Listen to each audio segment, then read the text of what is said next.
Welcome back to our YouTube channel Anmay with mom. तर आज आम्ही निघालो आहोत कोल्हापूरला जाण्यासाठी. आता वाजले आहेत 3:30. आता आम्ही निघालो आहोत.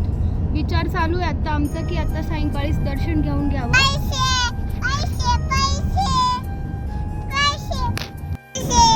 काय घेशील तू पैशांचं? चॉकलेट घेशील? कोणी दिलं पैसे तुला? सापडले. तू का मुलगी आहे का उचलते पैसे?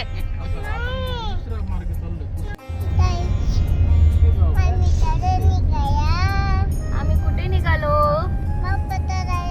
बाप्पा करायला देवीला चाललो. आता वाजले आहेत 3:30. बघू कितीपर्यंत पोहोचतो. पुढे दर्शनाचं कसं आहे काय तुमच्या सोबत मी शेअर करेलच.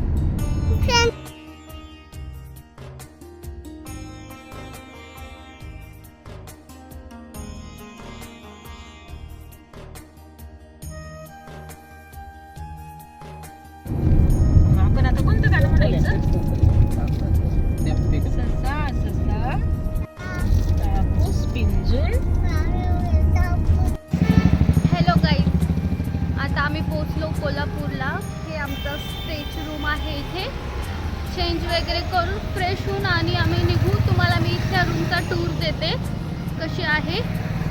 ही रूम आम्ही जेव्हा लास्ट टाइम गोवा गेलो होतो तेव्हा पण हीच बुक केली होती. त्यांचा नंबर होता म्हणून आता पण त्या नंबरला कॉल केला आणि डायरेक्टली बुक केली.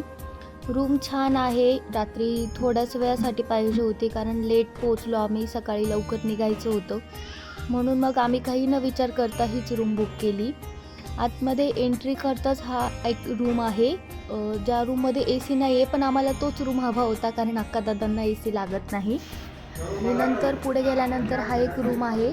2 रूम 2 बेडरूम आणि एक किचन असा हा रूम आहे. छान होती सोय, छान आहे म्हणून आम्हाला आवडली. कम्फर्टेबल आहे रूम. आणि मेन एक आहे या रूमचं की ह्या रूमला किचनचा सेटअप आहे की ज्या किचनच्या सेटअपमुळे मला शंभूसाठी काहीतरी त्याचा ब्रेकफास्ट दूध वगैरे गरम करायला छान सोय होऊन जाते. म्हणून मग आम्ही ही रूम प्रेफर केली की नाही हीच रूम आपण बुक करूयात. खाली आल्यानंतर रूमचा छान असं गार्डन केलं आहे. जरा त्यांना मेंटेन करण्याची गरज आहे. रूम छान आहे पण इथली सर्विस पण छान आहे. नेक्स्ट टाईम कधी आम्ही ह्या रूटने गेलो तर डेफिनेटली आम्ही हाच रूम परत बुक करणार आहोत. इथे शंभू छानपैकी खेळला वगैरे व्यवस्थित मस्त आहे. तुम्हीही नक्की बुक करू शकता. जर नंबर हवा असेल तर कमेंट करा. आम्ही आता फ्रेश होऊन निघालो सर्व मंदिराकडे जाण्यासाठी. एक एक मंडळी येते खाली. खूप गरम होतं इकडे.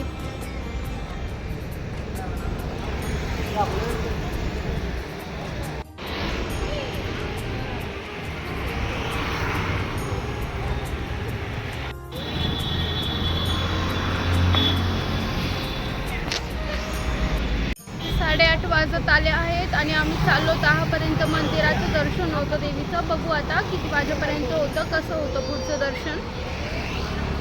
गर्दी तर खूप आहे म्हणे सध्या, पण बघू आता पुढे आपण काय होतं गेल्यावर.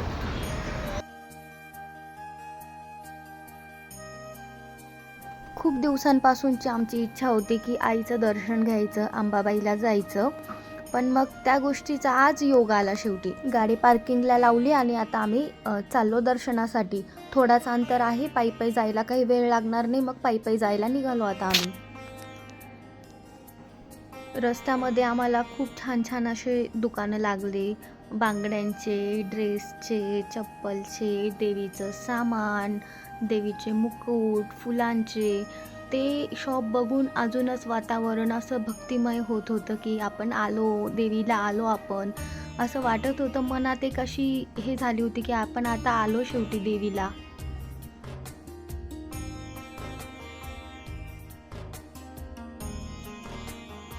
मंदिर जवळच आलं. मग आम्ही पण देवीसाठी फूल, हार आणि पूजेचं साहित्य घेऊन घेतलं.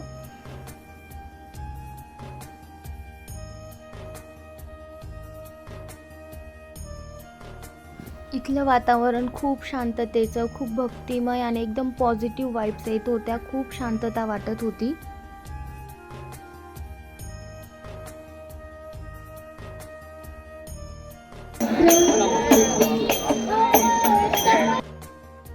सध्या मंदिराचं काम चालू आहे म्हणून जरा गर्दी झालेली आहे, पण तरीही आम्ही मुखदर्शन घेता आलं आम्हाला.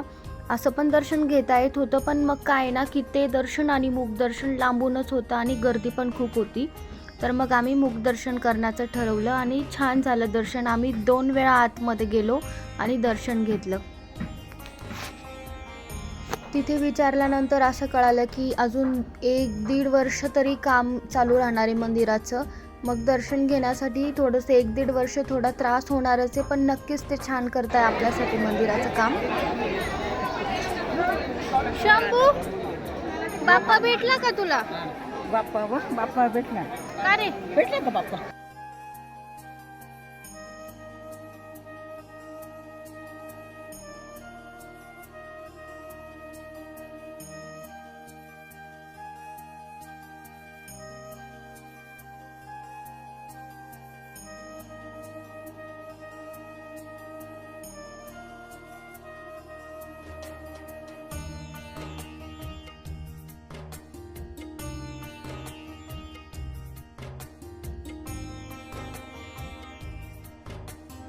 आई अंबाबाईचं दर्शन घेऊन मनाला खूप शांतता भेटली. मनात जे काही प्रश्न होते ते असे शांत झाल्यासारखे वाटले, मनातले विचार. खूप छान वाटलं. तुम्ही पण जर कोल्हापूरमध्ये आलात तर आई अंबाबाईचं दर्शन नक्की घ्या. 1 तास लागला आम्हाला दर्शन घेण्यासाठी, म्हणजे आमचं दर्शन लवकरच झालं, पण तिथे थोडा वेळ थांबलो आम्ही. तर 1 तासात आमचं दर्शन होऊन गेलं. काय आहे ना, आल्यानंतर घाईघाईत निघून जाण्यापेक्षा आईच्या पवित्र ठिकाणी थोडा वेळ थांबून मनाला जी शांतता भेटते त्याचा अनुभव घेतला पाहिजे. त्याच्यानंतर पुढे गेल्यानंतर जरा थोडीशी शॉपिंग करू वाटली, थोडीशी खरेदी केली आम्ही आणि मग पुढे निघालो. दर्शन झाल्यानंतर जेवण केलं, रूमवर गेलो आणि झोपलो. सकाळी उठल्यानंतर अन्मय उठला आणि त्याची मस्ती चालू होती, त्याला खेळायचं होतं.